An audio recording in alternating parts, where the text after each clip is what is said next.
ఓం నమః శివాయ. ఓం నమో నారాయణాయ.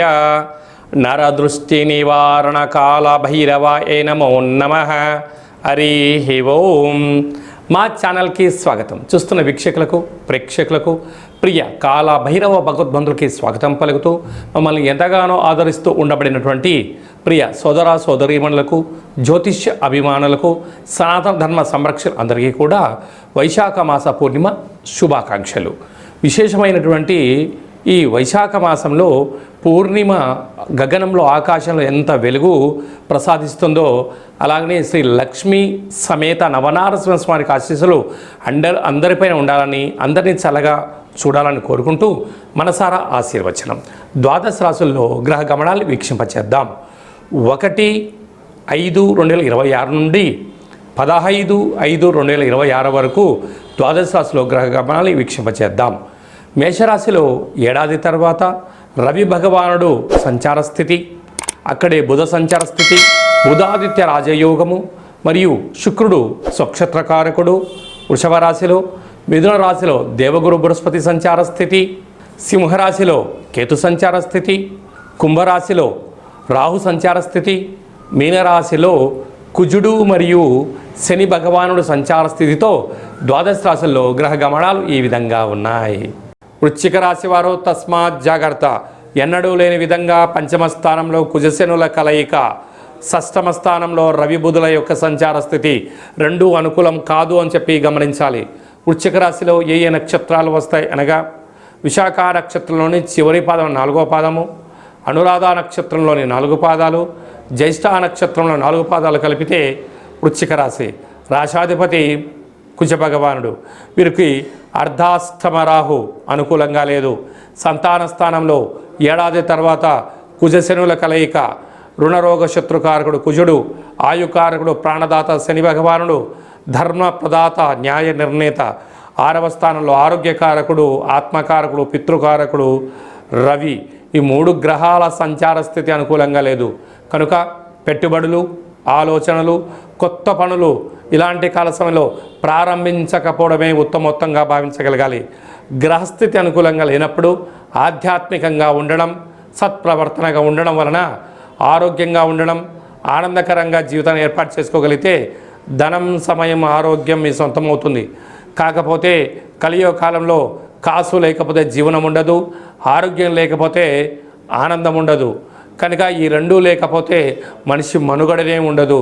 కనుక వృశ్చిక రాశి మిత్రులారా, ఇది చాలా అరుదైనటువంటి గ్రహ సంచార స్థితి ఉంది. కనుక ఇలాంటి కాల సమయంలో లక్ష్మీ నవనారసింహ స్వామి వారి యొక్క కళ్యాణంలో పాల్గొనడం, ఆ అక్షంతలను శిరస్సు పైన వేసుకోవడం శక్తి కలిగింది. ఎర్రటి గులాబీల మాలను స్వామివారికి సమర్పించండి. అలాగనే ఈ పూర్ణిమ తిథియందున వెడల్పాటి నీటిలో ఎర్రటి కుంకుమను, నవధాన్యాలను వేసి చంద్రభగవాన్ని చూస్తూ మీ మనసులో కోరికలు నెరవేర్చాలని చెప్పి దండం పెట్టుకొని వీటిని తీసుకొని వెళ్ళి మేడి చెట్టుకు పోసినట్టయితే సకల గ్రహ దోషాలు తొలగి ఐశ్వర్యమానందం కలిగి ఉన్నతమైన జీవన ప్రయాణాలలో మీ విజయాన్ని ఎవరు ఆపలేరు అని చెప్పి గమనించాలి. మనకు ఈ విధంగా వైశాఖ మాసం అంతను కూడా అద్భుతమైన ఆధ్యాత్మిక మాసము. అంటే సకల దేవతలు జన్మించినటువంటి కళ్యాణ మహోత్సవ కార్యక్రమాలను కూడా మనం చూసుకుంటూ ఉంటాం. కనుక ఈ వైశాఖ మాసంలో పూర్ణిమకు తిథి రోజు ఒక్కరోజు ముందర మనకు లక్ష్మీ నవనారసింహ స్వామి యొక్క జయంతి మహోత్సవ కార్యక్రమాలు కూడా జరుగుతున్నాయి. కనుక మనమందరము కూడా స్వామివారి కళ్యాణంలో పాల్గొన్న తదనంతరము ఈ పూర్ణిమ తిథియందున తప్పకుండా రాత్రిపూట ఒక వెడల్పాటి పాత్రలో నీటిలో విభూదిని వేస్తే తెల్లగా కనపడుతుంది.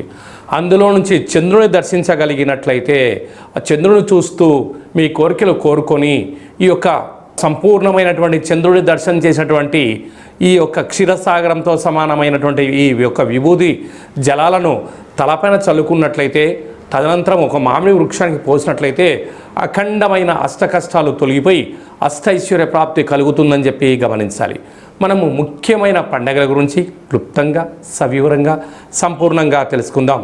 1వ తారీఖు మే నెల 2026 సంవత్సరము వైశాఖ మాస పూర్ణిమ స్వాతి నక్షత్రంతో కూడుకున్న పూర్ణిమ సందర్భంగా సంపూర్ణమైనటువంటి లక్ష్మీదేవి కటాక్షం కోసం చేసేటువంటి పూజా కార్యక్రమం ఏ పూజ చేసినా, ఎందుకనగా లక్ష్మీదేవి క్షీరసాగర మదనంలో మనకు ఉద్భవించిందని మనకు వేదాలు చెప్తున్నాయి కనుక ఆ రోజు ఉప్పును పూజ చేసి ఆ ఉప్పును ప్రవహించే నీటిలో వేసిన లేకుంటే ఇంట్లో నైరుతి మూలలో ఉంచినట్టయితే లక్ష్మీదేవి కటాక్షం అపారంగా కలుగుతుందని చెప్పి కూడా గమనించాలి.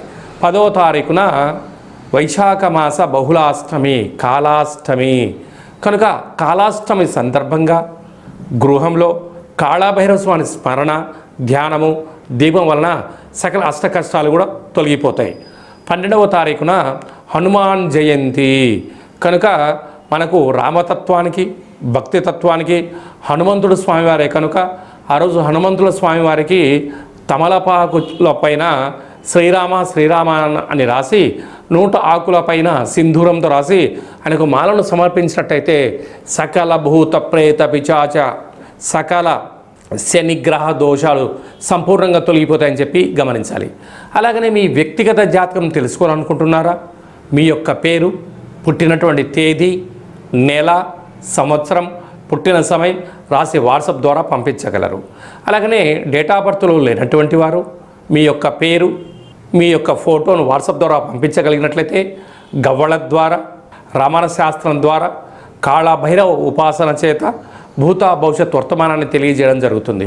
మీ డేట్ ఆఫ్ బర్త్లు పంపించినట్లయితే 100 సంవత్సరాల జాతకాన్ని రాసి పంపించి మీరు పుట్టినప్పుడు గ్రహ గమనాలు ఎలా ఉన్నాయి, ప్రస్తుతం ఎలా ఉంటున్నాయి, భవిష్యత్తులో ఎలా ఉండబోతున్నాయో సవివరంగా సంపూర్ణంగా తెలియజేయడం జరుగుతుందని చెప్పి గమనించాలి. అపాయింట్మెంట్ తీసుకొని సంప్రదించగలరు.